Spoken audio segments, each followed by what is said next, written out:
Salut et bienvenue dans ce nouvel épisode. Aujourd'hui, on parle de révision intelligente. Pas de bachotage intensif jusqu'à minuit, non, mais de techniques validées par les neurosciences pour t'aider à mieux apprendre, retenir durablement et gérer ton stress avant les examens.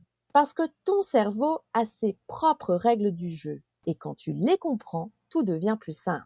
On va parler de neuroplasticité, de focus, de sommeil, d'un vrai protocole de révision, mais aussi de pause, de respiration, de ce qu'il faut éviter avant de réviser et même comment te mettre dans un bon mood avec ton environnement. Que tu sois en pleine période d'examen ou que tu veuilles juste apprendre plus efficacement, ce que tu vas entendre ici pourrait vraiment changer ta façon de réviser. Prends une grande inspiration, installe-toi confortablement et c'est parti pour une révision version cerveau-friendly.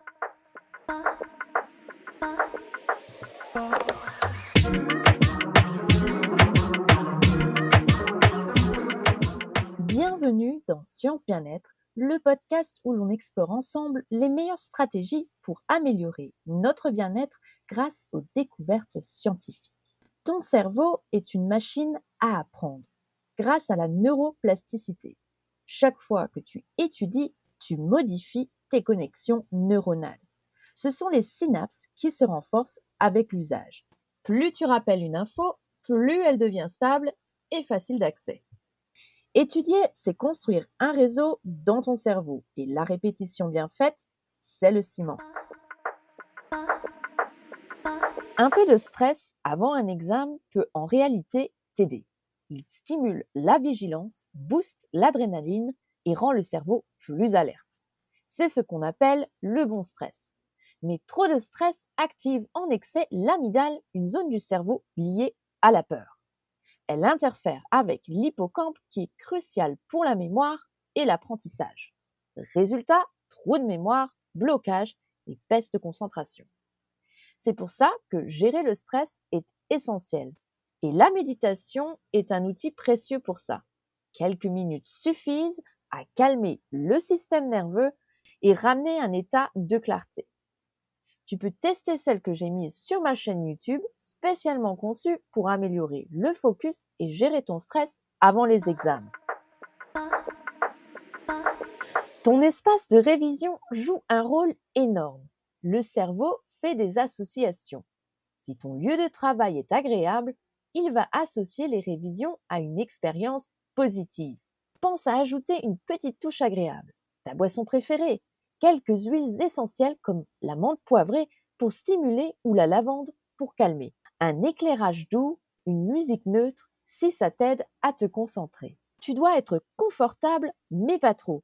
Évite de réviser allongé dans ton lit. Le cerveau risquerait d'associer ça à la détente ou au sommeil. Reste physiquement engagé. La caféine peut améliorer la concentration, surtout en début de journée. Mais évite d'en abuser et surtout de la consommer après 15 heures, surtout si tu veux bien dormir. Avant une séance d'études, évite les repas trop lourds. Une digestion difficile pompe ton énergie et diminue la vigilance. Privilégie une collation légère si besoin. Le sommeil est indispensable pour bien apprendre. Pendant la nuit, le cerveau rejoue ce que tu as appris dans la journée. C'est la consolidation mnésique. Il trie, renforce les souvenirs importants, élimine les détails inutiles et intègre l'information à long terme. Sans sommeil de qualité, les révisions ne tiennent pas. Donc mise sur une bonne nuit de sommeil après une session de révision et avant un examen, plutôt qu'une nuit blanche à bachoter. Étudier chaque jour à la même heure et au même endroit, créer une routine que le cerveau reconnaît. Il se met plus facilement en état d'apprentissage. Ce repère spatio-temporel agit comme un déclencheur de concentration. Fractionner les sessions de révision. Tu retiendras bien mieux si tu révises en plusieurs petites sessions plutôt qu'en une seule longue. C'est ce qu'on appelle la répétition espacée. Elle permet au cerveau de mieux consolider les informations. Le simple fait de revenir sur le même sujet à intervalles réguliers augmente la mémorisation de façon significative.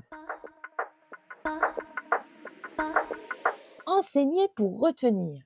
Quand tu expliques à quelqu'un ce que tu viens d'apprendre, tu actives un niveau de traitement supérieur. Ton cerveau doit reformuler, synthétiser, structurer. C'est ce qu'on appelle l'effet protégé de l'enseignement. On retient beaucoup mieux ce qu'on est capable d'expliquer clairement. Parlons maintenant des cycles ultradiens. Le cerveau ne peut pas rester concentré de façon intense pendant des heures. Il fonctionne selon ce qu'on appelle des cycles ultradiens, qui durent environ 90 minutes. Durant ces 90 minutes, ton niveau de concentration, d'énergie mentale et de vigilance monte, atteint un pic, puis redescend naturellement. C'est un rythme biologique naturel, un peu comme le rythme du sommeil, mais pendant la journée. Ce que ça signifie, c'est que pour être vraiment efficace, tu dois respecter ce cycle, ne pas lutter contre lui, mais l'utiliser intelligemment. Voici comment appliquer ce protocole de révision basé sur les cycles ultradiens. Commence par 5 minutes de mise en route. Prépare ton cerveau à se concentrer.